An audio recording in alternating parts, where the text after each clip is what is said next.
दीपावली है। दीपावली के दिन धन की देवी, ऐश्वर्य की देवी, वैभव की देवी माँ लक्ष्मी की आराधना की जाती है। साथ में प्रथम पूज्य गणपति और ज्ञान की देवी माँ लक्ष्मी की पूजा की जाती है। ज्ञान की देवी माँ सरस्वती की आराधना की जाती है। ये आराधना हम कैसे करें, कैसे इसकी विधि है, क्या इसके पीछे का विधान है, ये सब आज हम अपनी इस पूजा में जानेंगे। हमारे साथ हैं पंडित धर्मेंद्र शास्त्री जी। पंडित जी, आपका बहुत स्वागत है। जी धन्यवाद। धन की देवी को लुभाने के लिए, धन की देवी को मनाने के लिए तरह तरह से लोग प्रयत्न करते हैं। आज इस कार्यक्रम में हम पूरी विधि विधान से माँ लक्ष्मी की पूजा करेंगे और माँ लक्ष्मी को मनाने के सारे यत्न आज यहीं देखने को मिलेंगे। पंडित जी, सबसे पहले पूजा जब हम शुरू करते हैं तो हमने ये रंगोली बनाई है। रंगोली के बाद हमने ये चौकी रखी है। चौकी पर एक कपड़ा है, इसमें हमने पीले रंग का कपड़ा रखा है। और भी कलर के कपड़े रखे जा सकते हैं क्या?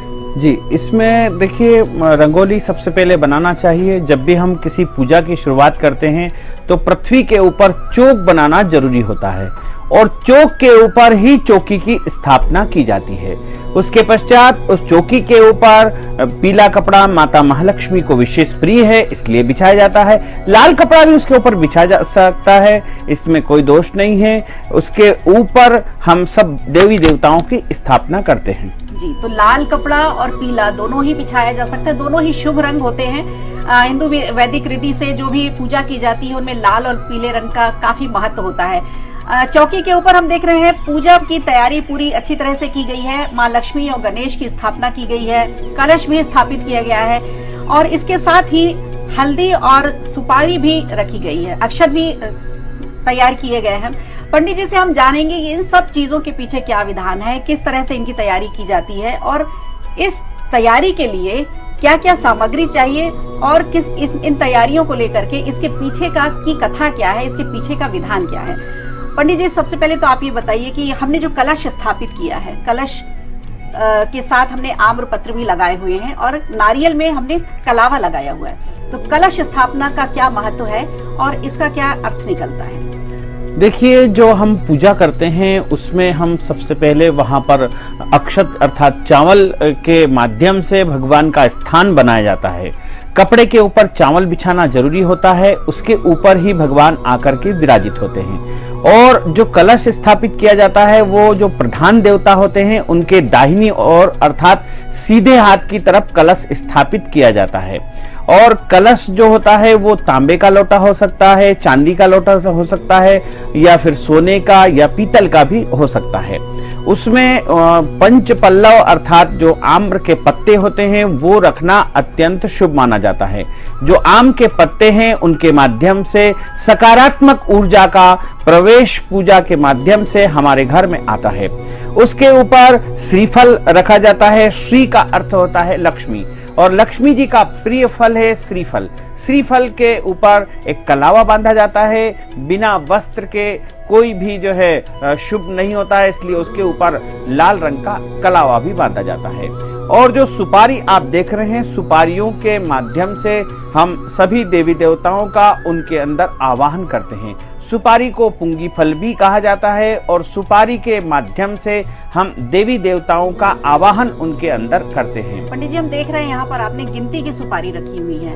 12 सुपारी यहाँ रखी हुई है, 12 ही हल्दी की गांठें हैं। फिर 2 सुपारी आपने ये अलग से रखी है।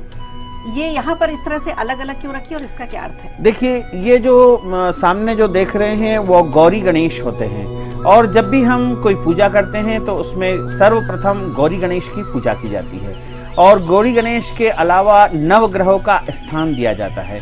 नवग्रहों में 9 सुपारी और 9 हल्दी की गठान लगाई जाती है। सुपारी में देवताओं का आवाहन होता है और जो हल्दी होती है वो शुभत्व का प्रतीक होती है, मंगलता का प्रतीक होती है। जो भी शुभ काम करते हैं उसमें सुपारी और हल्दी का विशेष महत्व होता है और हल्दी के माध्यम से हमारे घर में शुभत्व आता है। जैसे ही हम जानते हैं कि सभी मांगलिक कार्यों में अर्थात जब शादी विवाह होता है उसमें भी हल्दी का विशेष प्रयोग किया जाता है। मांगलिक कार्यों में हल्दी का विशेष महत्व बताया गया है। जी, ये तो हमने कलश स्थापना की बात कर ली पंडित जी से, और जो 9 सुपारी और 9 हल्दी की गांठें पंडित जी ने रखी हैं अक्षत के साथ, उसका भी अर्थ हमने जान लिया। अब हम बात करते हैं यहाँ पे जो हमारे देवता जो हम जिनको स्थापित करते हैं, जैसे चौकी में आज हमने लक्ष्मी और गणेश जी की स्थापना की है, किस तरह से स्थापना की जानी चाहिए? लक्ष्मी जी को किस तरफ बैठाना चाहिए, गणेश जी को किस तरफ बैठाना चाहिए? इसके पीछे भी बहुत सारे कारण होते हैं, बहुत सारी भ्रांतियां भी होती हैं, वो भी हम जान लेते हैं पंडित जी से। देखिए, जो माता महालक्ष्मी होती है उनके साथ गणेश भी होते हैं और गणेश जी सदैव माता महालक्ष्मी के सीधे हाथ की तरफ होते हैं। तो माता महालक्ष्मी ऐश्वर्य की प्रतीक है, भौतिक सुख सुविधाएं, संपन्नताएं सब कुछ है, लेकिन जब तक उनके साथ में विद्या और बुद्धि के देवता, रिद्धि सिद्धि के स्वामी गणेश जी यदि उनके सीधे हाथ की तरफ विराजित होंगे तभी हम लक्ष्मी का सदुपयोग कर पाएंगे। तो लक्ष्मी जी का सदुपयोग या लक्ष्मी जी के अंदर शुभत्व रहे, क्योंकि लक्ष्मी कई प्रकार की होती है, 10 प्रकार की लक्ष्मी बताई गई है, और जो शुभ लक्ष्मी होती है उनके दाहिने ओर हमेशा गणेश जी उनके शुभत्व को बढ़ाने के लिए विराजित होते हैं। आप बता रहे हैं कि 10 प्रकार की लक्ष्मी होती हैं। दीपावली के दिन किस स्वरूप की पूजा की जाती है लक्ष्मी जी की? देखिए, दीपावली के दिन गज लक्ष्मी और शुभ लक्ष्मी नामक जो देवी है उनकी पूजा की जाती है, जो समस्त ऐश्वर्य को देने वाली है, धन धान्य को देने वाली है और भक्तों की सभी मनोकामनाओं को पूर्ण करने वाली शुभ लक्ष्मी देवी की पूजा की जाती है। जी, तो बहुत अच्छी बात बताई पंडित जी आपने। अब हम पूजा का विधि विधान से शुरुआत करते हैं। सबसे पहले चौकी सजाने के बाद हमें क्या करना चाहिए? देखिए, जैसे हमने सब स्थापना कर चुके हैं तो सबसे पहले जो पूजा करने वाले हैं उनका पवित्रीकरण होना चाहिए। तो पवित्रीकरण के रूप में उनके ऊपर जल का प्रोक्षण किया जाता है और इसी के साथ में उनको 3 बार जल आचमन कराया जाता है। ओम केशवाय नमः स्वाहा, ओम नारायणाय नमः स्वाहा, ओम माधवाय नमः स्वाहा। आप जल पी करके अब हाथ धो लीजिएगा। हाथ धोना भी जरूरी होता है हाथ की शुद्धि के लिए। 3 बार आचमन करवाया जाता है। इसके बाद में जो पूजन करता है उनको स्वस्ति तिलक भी लगाना चाहिए। यदि वहां पर ब्राह्मण मौजूद है तो उनके द्वारा, या फिर जो सौभाग्यवती स्त्रियां हैं वो स्वयं अपने हाथ से स्वस्ति तिलक लगाती हैं। ओम श्रीश्चते लक्ष्मीश्च पत्न्या वहोरात्रे पार्श्वे नक्षत्राणि रूपमश्विनोभ्यात्तम् इघ्नन्निघाण मुम्मयि घाण सर्वलोकम् मयि घाण। अब जो है रक्षा सूत्र का बंधन किया जाता है। रक्षा सूत्र जो होता है वो हमारी रक्षा के लिए बंधन किया जाता है, और जो पुरुष है उनके सीधे हाथ में रक्षा सूत्र बांधा जाता है और जो महिलाएं होती है उनके उल्टे हाथ में रक्षा सूत्र का बंधन किया जाता है। ओम येन बद्धो बलिराजा दानवेन्द्रो महाबलः तेन त्वामन बध्नामिः रक्षेमाचलमाचलः ब्रह्म विष्णु रुद्र देवताभ्यो नमो नमः रक्षाम कुर्वन्तु नः। ये अक्षत आप पीछे डाल दीजिए। इससे पीछे डालने से हमारी सारी अला बला आदि व्याधि जो भी है वो हमारे पीछे चली जाती है। और हमें कलावा बांधा, इस कलावे जब हम कलावा बांधते हैं तो वो कितने दिनों तक उसका असर रहता है? कब तक बांधे रखना चाहिए उसे? देखिए, कलावा तो वैसे स्थायी रूप से बांधा जा सकता है। रेशमी कलावा हमेशा बांध सकते हैं, लेकिन जब भी हम किसी सूतक आदि कर्म में जाते हैं तो उसको उतार करके दूसरा कलावा बांध लेना चाहिए।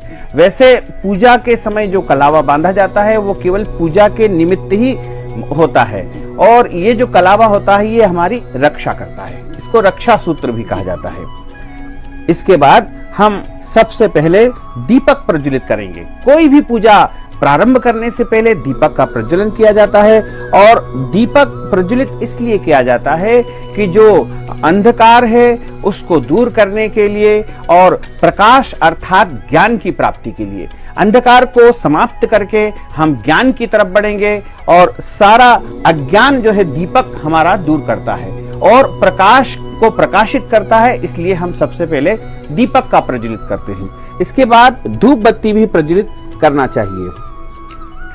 धूप बत्ती को प्रज्वलित करने से जितना भी वायु में जो प्रदूषण होता है या दुर्गंध होती है वो समाप्त हो जाती है, क्योंकि देवी देवताओं को यदि आप सुगंधित वस्तुएं या सुगंधित स्थान को पूरा कर देंगे, पूरा वातावरण यदि सुगंधमय होगा तो वहां पर देवी देवताओं का आगमन होगा।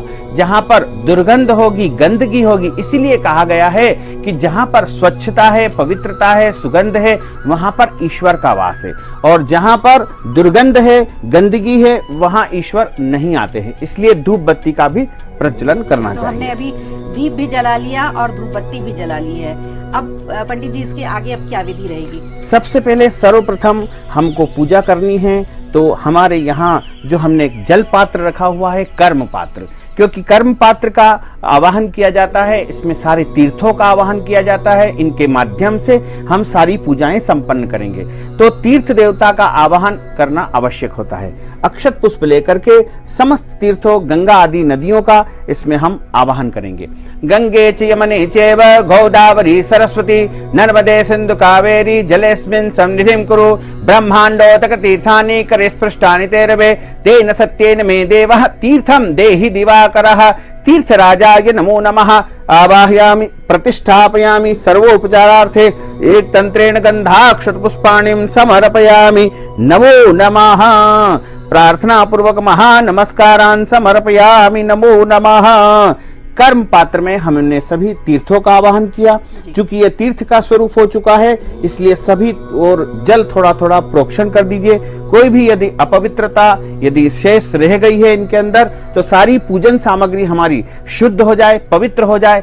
क्योंकि कहां कहां से हम सामग्री लाते हैं, वहां पर किस प्रकार का जो है व्यवस्था रहती है, उनको पवित्र करने के लिए तीर्थ का जल का प्रोक्षण करना चाहिए। उसके पश्चात सबसे पहले हम जब पूजन प्रारंभ करते हैं तो शंख और घंटी का पूजन करना चाहिए, क्योंकि शंख और घंटी की महत्वपूर्ण भूमिका रहती है। शंख के बारे में भी पंडित जी जानना चाहेंगे। देखिए, शंख जो है कई प्रकार के होते हैं। वामावर्ती शंख होते हैं और दक्षिणावर्ती शंख होते हैं। तो वामावर्ती जो शंख होते हैं वो बजाने में काम होते हैं। जैसे ये शंख आप देख रहे हैं, ये वामावर्ती है, ये बजाने के उपयोग में आता है। और जो दक्षिणावर्ती शंख होता है वो पूजा स्थल में रखा जाता है और महालक्ष्मी के स्वरूप में उनका आवाहन करके उनके अंदर चावल या जल भर के स्थायी रूप से उनको अपने लॉकर, तिजोरी या देव स्थल पर रख दिया जाता है। और ये जो शंख है ये केवल बजाने के उपयोग में ही आता है। इसकी बजाने से जो ध्वनि होती है उससे पूरा वातावरण पवित्र हो जाता है, शुद्ध हो जाता है। तो शंख का सबसे पहले पूजन करना चाहिए। ओम भूर्भुवः स्वाहा पांचजन्याय विद्महे पावमानाय धीमहि तन्नो शंखः प्रचोदयात्। शंखस् देवताभ्यो नमो नमः। एक तंत्रेण गंधाक्षत पुष्पाणिं समर्पयामि नमो नमः। इसके बाद हम गरुड़ जी का पूजन करेंगे। ये गरुड़ घंटी है, लोग इनको एक वस्तु समझ लेते हैं, लेकिन ये गरुड़ जी जो है देवता के स्वरूप माने गए हैं। गरुड़ जो होते हैं भगवान विष्णु का वाहन होते हैं, और भगवान विष्णु का जो वाहन है उनका यदि पूजन नहीं किया जाए तो पूजन अधूरी मानी जाती है। गरुड़ के बिना इनकी घंटी की आवाज से ही पूरा वातावरण पवित्र हो जाता है। गरुड़ाय नमो नमः। एक तंत्रेण सर्वोपचारार्थे गंधाक्षत पुष्पाणिं समर्पयामि नमो नमः। अब सर्वप्रथम गणेश और गौरी का पूजन किया जाएगा। तो जो गौरी गणेश होते हैं वो सभी पूजाओं में इसी प्रकार स्थापित किए जाते हैं। क्योंकि यहाँ पर गणेश जी और लक्ष्मी जी प्रधान देवता के रूप में विराजित है, लेकिन फिर भी यहाँ निमित्त के रूप में गौरी गणेश का सबसे पहले पूजन किया जाएगा। ओम मा गणानन्त्वा गणपतिगुं हवामहे प्रियानन्त्वा प्रियपतिगुं हवामहे निधीनन्त्वा निधिपतिगुं हवामहे वसो मम अहमजानि गर्भधमात्मजासि गर्भधमः। ओम भूर्भुवः स्वः सिद्धिबुद्धिसहिताय गणेशाम्बिकाभ्यां नमो नमः। ध्यानार्थे अक्षत पुष्पाणिं समर्पयामि नमो नमः। गणेश जी और गौरी जी को स्नान के लिए यहाँ पर 4 बार जल चढ़ाएंगे। 4 बार आप ध्यान करते हुए जल चढ़ाएंगे। 4 बार जल इसलिए चढ़ाया जाता है कि गणेश जी और गौरी जी को सबसे पहले पाद्योपाद्यम अर्थात पांव धुलाने के लिए, जब भी कोई अतिथि आता है तो उनके पांव धुलाए जाते हैं, हाथ धुलाए जाते हैं, आचमन करवाया जाता है और उनका स्नान करवाया जाता है। इस प्रकार आप 4 बार यहाँ इनका ध्यान करते हुए जल चढ़ाएंगे। ओम पाद्योः पाद्यं समर्पयामि हस्त्यो अर्घ्यं समर्पयामि मुखे आचमनीयं समर्पयामि स्नानार्थे जल स्नानं समर्पयामि वस्त्रोपवस्त्रं वस्त्र चढ़ाइएगा भगवान को। सुजातो ज्योतिघा सहसर्मवरूथमा सदस्वः वासो अग्ने विश्वरूपज्ञो संव्यस्व विभावसौः सर्वोपचारार्थे तंत्रेण गंधाक्षत पुष्पाणिं समर्पयामि अब वस्त्र के बाद सभी वस्तुएं, कंकु, अक्षत, अबीर, गुलाल, हल्दी, मेहंदी सब भगवान को अर्पित करना चाहिए। उसके बाद भगवान को धूप और दीप दिखाना चाहिए और उसके बाद थोड़ा सा हाथ धो करके और भगवान के सामने नैवेद्यम रखने का विधान है। नैवेद्यम के रूप में मिठाई और फल इसमें रखा जाता है। तो हमने विधि विधान से अभी पूजा शुरू कर दी है, दीपक जलाया है, वस्त्र, अक्षत, पुष्प सारी चीजें अर्पित की हैं और अब नैवेद्य की बारी है। नैवेद्य हमारे पास इस समय फ्रूट्स रखे हुए हैं, कुछ मिठाइयां हैं। पंडित जी, ये जो फ्रूट्स हैं हमने लिए हुए हैं, इनका भी क्या कुछ गिनती के हिसाब से चढ़ाते हैं या फिर अपनी इच्छा अनुसार ही चढ़ा सकते हैं? देखिए, नैवेद्यम आदि तो अपने हिसाब से श्रद्धा और भक्ति के साथ में आप चढ़ाए जा सकते हैं, इसमें गिनती का कोई महत्व नहीं होता है। तो एक इसमें मिठाई रख लीजिएगा और नैवेद्यम भगवान के सामने रख के और जल फेरिएगा। जी, बिना मिठाई के वैसे भी हमारे यहाँ कोई भी त्योहार पूरे नहीं होते हैं। रिश्तों में भी मिठास इसी से बनी रहती है, जितनी मिठाई खाते हैं उतने ही रिश्ते मीठे भी बनते जाते हैं। नैवेद्यम भगवान को यहाँ पर आप रख सकते हैं और उसके आसपास जल फेर दीजिएगा। जल फेरने से भगवान नैवेद्यम को ग्रहण करते हैं। भगवान से निवेदन किया जाता है कि आप नैवेद्यम को ग्रहण करिए। ओम नाभ्यासीदंतरिक्षगुं शीर्ष्णोद्यौः समवर्तता पद्भ्यां भूमिर्दिशः श्रोत्रा तथा लोकान् अकल्पयन्। ओम प्राणाय स्वाहा, अपानाय स्वाहा, व्यानाय स्वाहा, समानाय स्वाहा, उदानाय स्वाहा। नैवेद्यं मा समर्पयामि, नमो नमः। नैवेद्यान्तैः पुंगीफल तांबूलम समर्पयामि, नमो नमः। पुंगीफल महद्दिव्यं नागवल्ली दलितम ऐलाह चूर्णादि संयुक्तम तांबूलम प्रतिदेयताम महा। हाथ जोड़ करके भगवान गणेश जी से प्रार्थना कर लीजिएगा। ओम महाविघ्नेश्वराय वरदाय सुरप्रियाय लंबोदराय सकलाय जगद्धिताय नागाननाय श्रुति यज्ञ विभूषिताय गौरीसुताय गणनाथ नमो नमस्ते। प्रार्थना पूर्वक चरणारविंदेषु महानमस्कारान् समर्पयामि, नमो नमः। अब भगवान के सामने इस प्रकार हाथ फैला के वर मांगिएगा। ओम त्वां विघ्न शत्रुदलनेति सुंदरेति भक्त प्रियेति सुखदेति वरप्रदेति विद्याप्रदेति हरेति स्तुवन्ति तेभ्यो गणेश वरदो भव नित्यमेव। गणेश पूजनं कर्म यन्यूनामधिकमृतं तेन सर्वेण सर्वात्मः प्रसन्नोऽस्तु सदा मम। प्रार्थना पूर्वक चरणारविंदेषु महानमस्कारान् समर्पयामि, नमो नमः। हस्ते अक्षत पुष्पाणि गृहीत्वा भगवान श्री नवग्रह देवताओं का आप ध्यान करिएगा। ओम महाब्रह्मा मुरारे त्रिपुरांतकारी भानु शशि भूमि सुतो बुधश्च गुरुश्च शुक्रश्च निराहु केतवः सर्वे ग्रहा शांतिकरा भवन्तु। ओम भूर्वा स्वाहा भगवत्यै नमो नमः। नवग्रहादि देवताभ्यो नमो नमः। ध्यानार्थे अक्षत पुष्पाणिं समर्पयामि, नमो नमः। जल चढ़ाइएगा 4 बार। ओम पादयोः पाद्यं समर्पयामि, हस्तयोः अर्घ्यं समर्पयामि, मुखे आचमनीयं समर्पयामि, स्नानार्थे जल स्नानं समर्पयामि, नमो नमः। वस्त्रोपवस्त्राणिं समर्पयामि। ओम सुजात ज्योतिषा सहस्रम वरुधमासस्तः वासो अग्ने विश्वरूपगुं संव्यस्व विभावसौः एक तंत्रेण गंधाक्षत पुष्पाणिं समर्पयामि, नमो नमः। भगवत्यै नमो नमः। धूपम आघ्रापयामि, दीपकं मा प्रदर्शयामि, नमो नमः। थोड़ा सा हाथ धो लीजिएगा। हस्तो प्रक्षाल्यम नैवेद्यम निवेदयामि। नैवेद्यम फल और मिठाई नवग्रह देवताओं के सामने रखिएगा। ओम नाभ्यासीदंतरिक्षगुं शीर्ष्णोद्यौः समवर्तत पदभ्यां भूमिर्दिशः श्रोत्रा तथा लोकान् न कल्पयन्नः। नैवेद्यम के आसपास जल फेरिएगा। ओम नाभ्यासीदंतरिक्षगुं शीर्ष्णोद्यौः समवर्तत पद्भ्यां भूमिर्दिशः श्रोत्रा तथा लोकान् अकल्पयन्नः। नैवेद्यान्ते हि पुंगीफल तांबूलं समर्पयामि। पुंगीफल महद्दिव्यं नागवल्ली दलितं ऐला चूर्णादि संयुक्तं तांबूलं प्रतिगृह्यतां महा। हाथ जोड़ के भगवान नवग्रह देवताओं से प्रार्थना करिएगा। ब्रह्मा मुरारे त्रिपुरांतकारी भानु शशि भूमि सुतो बुधश्च गुरुश्च शुक्र शनि राहु केतवः सर्वे ग्रहा शांतिकरा भवन्तु। प्रार्थना पूर्वक चरणारविंदेषु महानमस्कारान् समर्पयामि, नमो नमः। अक्षत पुष्प लेकर के भगवान कलश देवता का ध्यान करिएगा। ओम कलशस्य मुखे विष्णु कंठे रुद्रः समास्थितः मूले तत्रस्थो ब्रह्मा मध्ये मातृगणास्पदः कुक्षोत सागरा सर्वे सप्तद्वीप वसुंधरः 4 बार जल चढ़ाइए कलश देवता को। पाद्यो पाद्यम समर्पयामि, हस्त्यो अर्घ्यम समर्पयामि, मुखे आचमनीयम समर्पयामि, स्नानार्थे जलस्नानं समर्पयामि नमो नमः। जलस्नानान्ते वस्त्रोपवस्त्राणिं समर्पयामि। सुजातो ज्योतिषः सहस्रमवरूथमा सरस्वः वासो अग्ने विश्वरूपज्ञो संव्ययस्वविभावसौ वस्त्रोपवस्त्रान्ते सर्वोपचारार्थे एकतन्त्रेण गन्धाक्षतपुष्पाणिं समर्पयामि नमो नमः। ओम हिरिवभोगैः प्रदेतिं बाहुञ्जाया हेतिं परिबाधमानः हस्तग्नौ विश्वावयुनानि विद्वान् पुमान् पुमाघ्गुं सम्परिपात विश्वतः नानापरिमल सौभाग्यद्रव्याणिं समर्पयामि। धूपम् आघ्रापयामि, दीपकं मा प्रदर्शयामि नमो नमः। नैवेद्यं मा निवेदयामि, नैवेद्यं पुरतो संस्थाप्यः, नैवेद्यं पुरतो संस्थाप्यः। जल फिरेगा स्पर्शं नाभ्यासीदन्तरिक्षगो शीर्ष्णोद्यौः समवर्तता पद्भ्यां भूमिदिशः श्रोत्रा तथा लोकान् अकल्पयन्। नैवेद्यं समर्पयामि नमो नमः। पुंगीफल तांबूलं समर्पयामि नमो नमः। साद्गुण्यार्थैः प्रार्थना पूर्वक महानमस्कारान् समर्पयामि नमो नमः।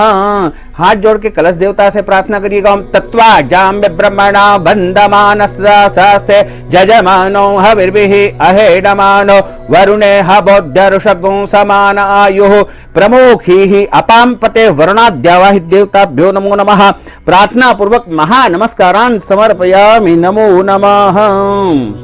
अब हमने सभी देवी देवताओं का पूजन किया है। कलश का पूजन कर लिया हमने, नवग्रहों की भी पूजा कर ली और शंख की पूजा कर ली, गरुड़ जी की भी पूजा कर ली है। अब हम अपनी पूजा की जो विधि है वो माँ लक्ष्मी की पूजा की शुरुआत करते हैं।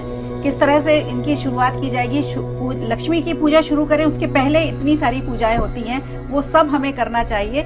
यही आज हमारा इस कार्यक्रम में बताने का मतलब है कि पूजा की विधि यही होनी चाहिए। जी पंडित जी, अब हम माँ लक्ष्मी की पूजा शुरू करें। देखिए, माँ लक्ष्मी की जो पूजा है, जैसे कोई भी हम प्रधान देवता जिनको मानते हैं, उस पूजा के जो प्रधान देवता है उनका पूजन सबसे अंतिम में किया जाता है। सबसे पहले ये सारी पूजन हो जाती है, उसके बाद ही माता महालक्ष्मी और गणेश का पूजन किया जाता है। तो माता महालक्ष्मी और गणेश का हम आवाहन पूजन करेंगे और आप जो है मंत्रों के द्वारा माता महालक्ष्मी और गणेश जी का आवाहन करिएगा। ओम महां श्रीं ह्रीं श्रीं कमले कमलालये प्रसीद प्रसीद ओम श्रीं ह्रीं श्रीं ओम महालक्ष्मै नमो नमः। मक्षस्त्र परशुं गदेषु कुलिसं परमं धनुष्कुण्डिकां दण्डां शक्तिमशिं च चर्म जलजं घण्टां शुराभाजनं शूलं पाशसुदर्शने च ददतिं हस्ते प्रसन्नाननां सेवे सैरिभमर्दनीमिह महा लक्ष्मीं सरोजस्थितां महा। ओम नमो गणेभ्यो गणपतिभ्यो नमो नमो व्रातेभ्यो व्रातपतिभ्यो नमो नमो ग्रसेभ्यो ग्रसपतिभ्यो नमो नमो विरूपेभ्यो विश्वरूपेभ्यो नमो नमः। ओम भूर्भुवः स्वाहा भगवत्यै नमो नमः। महालक्ष्मै नमो नमः। ध्यानार्थैः अक्षतपुष्पाणिं समर्पयामि नमो नमः। महागणपतये नमो नमः। ध्यानार्थे अक्षतपुष्पाणिं समर्पयामि नमो नमः। आवाहन करके अक्षत पुष्प चढ़ाइएगा। 4 बार जल चढ़ाइएगा। पाद्यो पाद्यम समर्पयामि, हस्त्योर्घ्यम समर्पयामि, मुखे आचमनीयम समर्पयामि, स्नानार्थे जलस्नानं समर्पयामि नमो नमः। जलस्नानान्तैः सर्वोपचारार्थे एकतन्त्रेण गन्धाक्षतपुष्पाणिं समर्पयामि नमो नमः।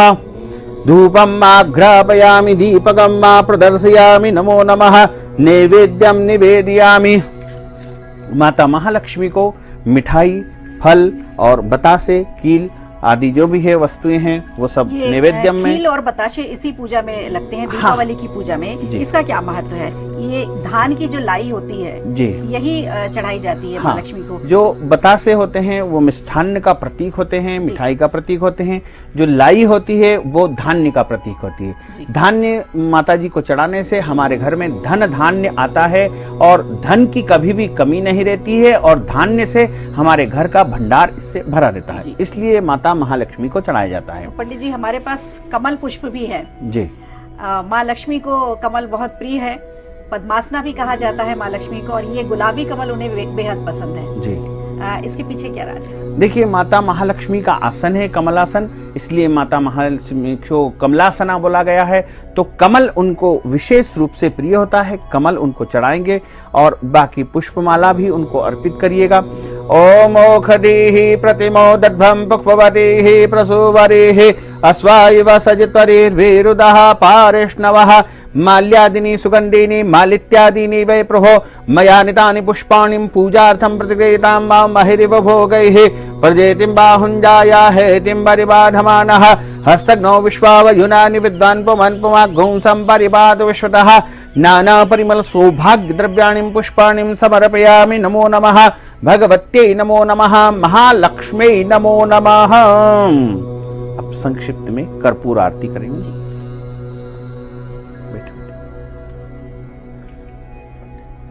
ओम भूर्भुवः स्वः भगवत्यै नमो नमः महालक्ष्म्यै नमो नमः कर्पूर आरातिक्यं समर्पयामि। नमो नमः।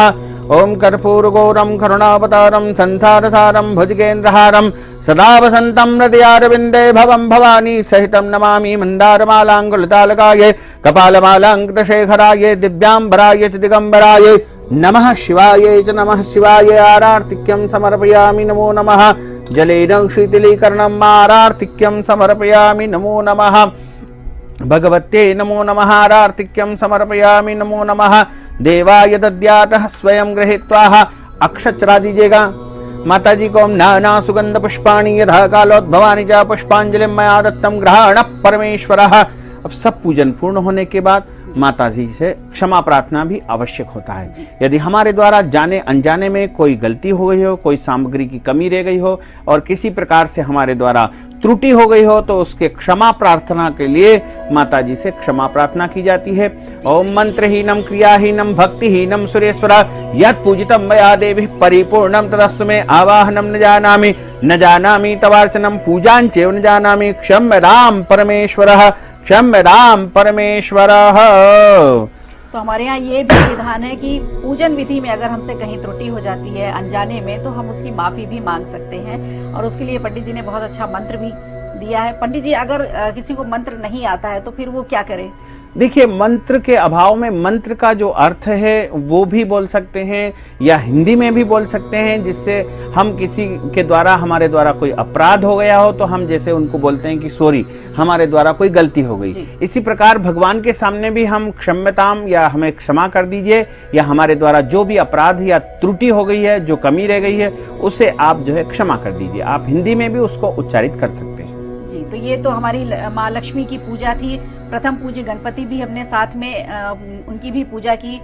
पूजा की पूरी विधि कलश स्थापना से लेकर के माँ लक्ष्मी की आराधना तक की पूरी पूजा विधि अभी पंडित जी ने हमें पूरे विस्तार से बताई है। ऐसी ही पूजा अपने अपने घरों में हम लोग करते हैं, लेकिन कहीं कुछ कमियां रह जाती हैं, वो आज पूरी हो गई हैं। पूरी विधि से हमें यहाँ पे जानने को मिला कि कैसे माँ लक्ष्मी को मनाया जाए, कैसे माँ लक्ष्मी को प्रसन्न किया जाए। पंडित जी, आपका बेहद शुक्रिया इतने अच्छे पूजन के लिए। तो आप लोग भी इस तरह से पूजा कर सकते हैं अपने घर में। दीपावली सबके लिए शुभ हो, सबके लिए अच्छे खुशखबरियां लेकर आए। खुशियों का त्योहार है, मिठास का त्योहार है, रिश्तों में मिठास बरकरार रहे, लोग मिलजुल कर गले मिलकर और सेफ दीपावली मनाए। पटाखों का एंजॉय तो करें, लेकिन पटाखों से कोई अनहोनी ना हो, इस बात का भी ध्यान रखें। हमारे सभी दर्शकों को दीपावली की हार्दिक शुभकामनाएं। साथ ही आपसे अनुरोध है कि हमारे इस ज्ञानवर्धक वीडियो को अधिक से अधिक लोगों को शेयर करिएगा, लाइक करिएगा, कमेंट करिएगा। और यदि अभी तक आपने सब्सक्राइब नहीं किया तो अभी और इसी समय सब्सक्राइब अवश्य कर लीजिए। आपको और आपके पूरे परिवार को सादर जय श्री कृष्ण, सादर धन्यवाद।